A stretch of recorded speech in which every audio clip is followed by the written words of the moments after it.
샬롬 할렐루야. 갈라디아서 5장 22에서 23입니다. 오직 성령의 열매는 사랑과 희락과 화평과 오래 참음과 자비와 양선과 충성과 온유와 절제니 이 같은 것을 금지할 법이 없느니라. 아멘. 마태복음 12장 9절에서 19에서 20입니다. 그는 다투지도 아니하며 들레지도 아니하리니 아무도 길에서 그 소리를 듣지 못하리라. 상한 갈대를 꺾지 아니하며 꺼져가는 심지를 끄지 아니하기를 심판하여 이길 때까지 하리니. 아멘. 마태복음 12장 3절. 예수께서 이르시되 다윗이 자기와 그 함께 한 자들이 시장할 때에 한 일을 잊지 못하였느냐. 아멘. 제목은 성령의 열매 6번째 양선입니다. 성령을 받지 않은 세상 사람들도 나름대로 선을 분별하는 기준이 있습니다. 즉 자기 양심에 따라 이것은 선하다, 저것은 악하다 하지요. 그래서 자기 양심에 꺼리낌이 없으면 나름 선하고 의롭다고 여깁니다. 하지만 양심은 사람마다 다르지요. 나는 선하다고 여긴 것이 상대에게는 악할 수 있고 내게는 악한 것이 남에게는 선할 수도 있기 때문입니다. 그렇다면 양심이란 무엇일까요? 그것은 바로 본성을 바탕으로 만들어진 선악을 판단하는 기준입니다. 사람의 본성은 부모로부터 어떤 길을 받고 태어나는가, 어떤 환경에서 자라는가에 따라 달라지지요. 선한 부모의 길을 받고 태어난 자녀는 비교적 본성이 선합니다. 또 좋은 환경 속에서 선한 것을 많이 보고 들으며 자란 사람은 양심이 선하게 만들어지기 쉽지요. 반면에 악한 부모의 길을 받고 태어나 악한 것을 많이 보고 듣고 접하면 본성과 양심이 악해지기 마련입니다. 가령 정직의 중요성을 교육받고 자라는 아이는 작은 거짓말에도 양심의 가책을 느낍니다. 하지만 습관적으로 거짓말하며 자란 아이는 큰 거짓말을 하면서도 잘못한 줄도 모르지요. 양심이 그만큼 악에 물들어 있기 때문입니다. 또 어떤 가치관의 영향을 받고 성장하느냐에 따라 사람들의 양심은 달라집니다. 사회마다, 나라마다, 시대마다 가치관이 같지는 않습니다.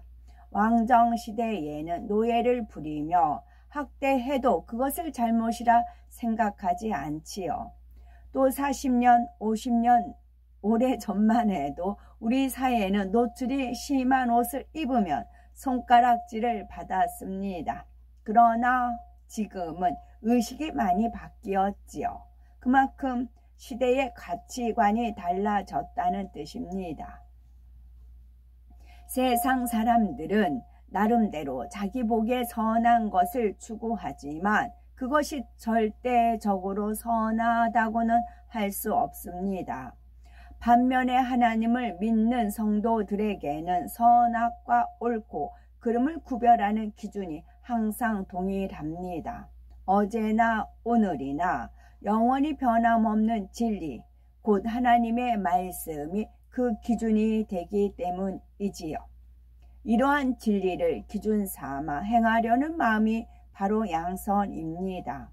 양선은 문자대로 풀면은 어질고 착하다라는 뜻이지요. 영적으로는 성령 안에서 선을 추구하는 마음, 그 진리 안에서 선을 쫓아 행하는 마음입니다. 선한 사람은 그 쌓은 선에서 선한 것을 내는 것처럼 선을 추구하는 사람은 자연스럽게 선이 배어 나옵니다. 누가 보든 보지 않든 선한 마음이 있기에 선행을 베풀지요. 마치 향수를 뿌린 사람에게서 좋은 향기가 나듯이 그리스도의 향기를 바랍니다.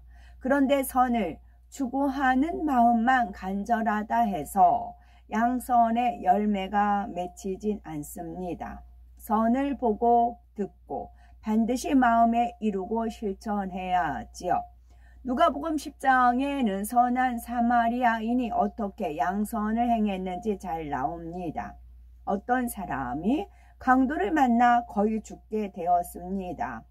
그때 마침 한 제사장이 그를 보았으나 그냥 지나쳐 버리지요. 그 뒤에 레위인이 지나가지만 그도 외면해 버립니다. 제사장이나 레위인은 하나님을 섬기고 율법을 가르치는 사람들이지요.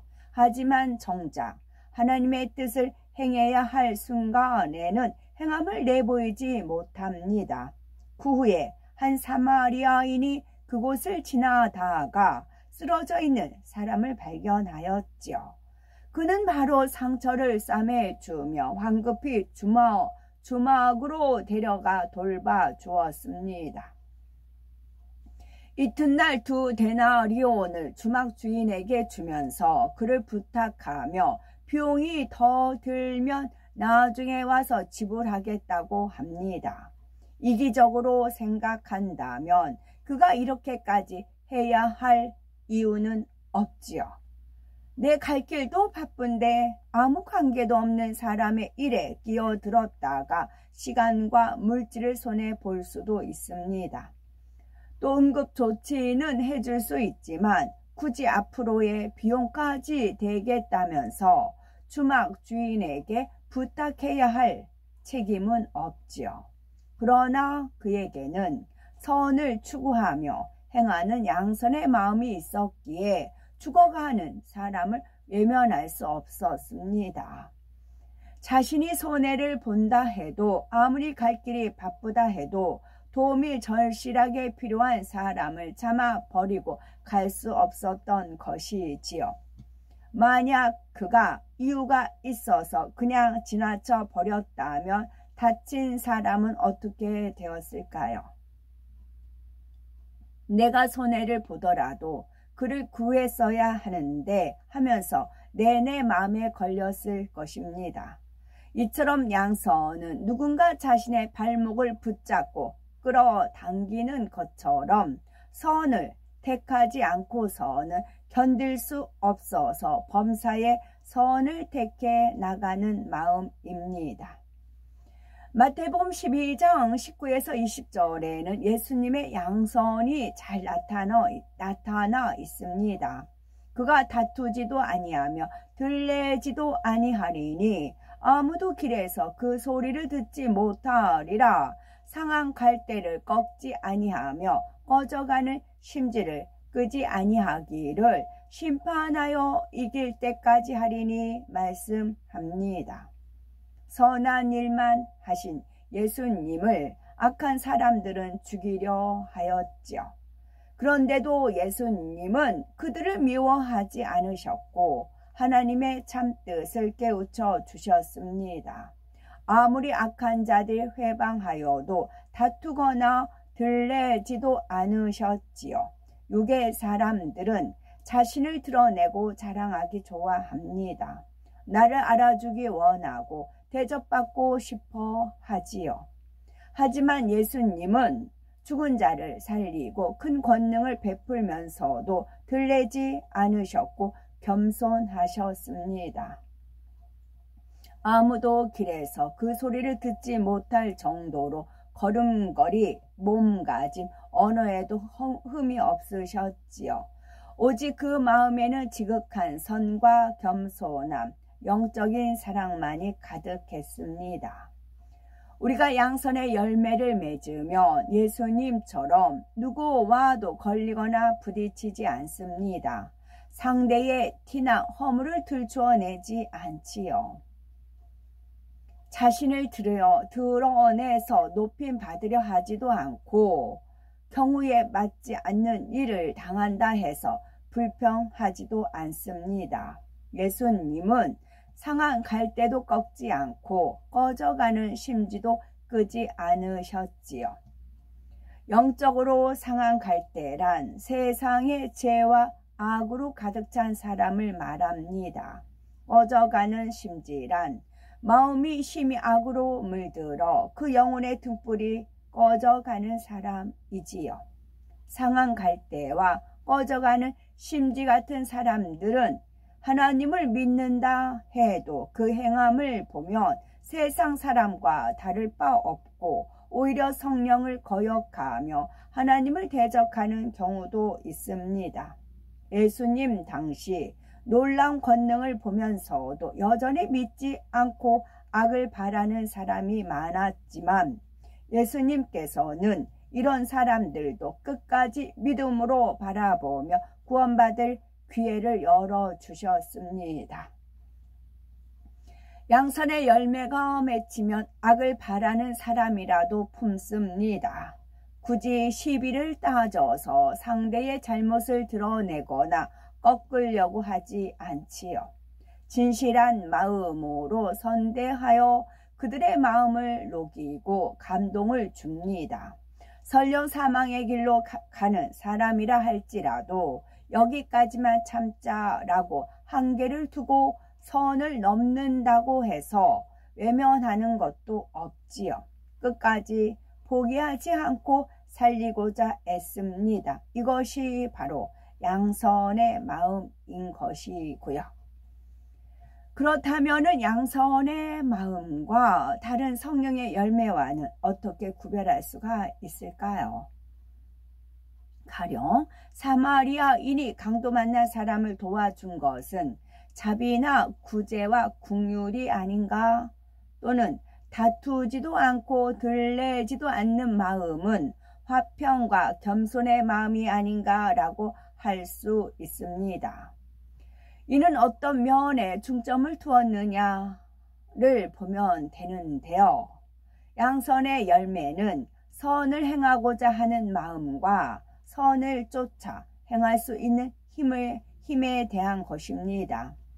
상대를 불쌍히 여기고 도와주는 긍휼에 초점을 두지 않고 긍휼히 여겨야 할 상황에서 그냥 지나칠 수 없는 선의 마음에 중점을 두었지요. 또 다투지도 들레지도 않는다는 것은 화평과 겸손의 마음입니다.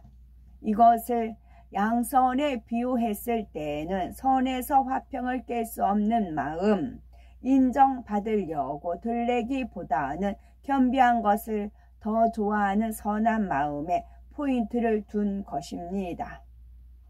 우리가 양선의 열매를 온전히 맺으면 주님의 마음을 담게 되지요.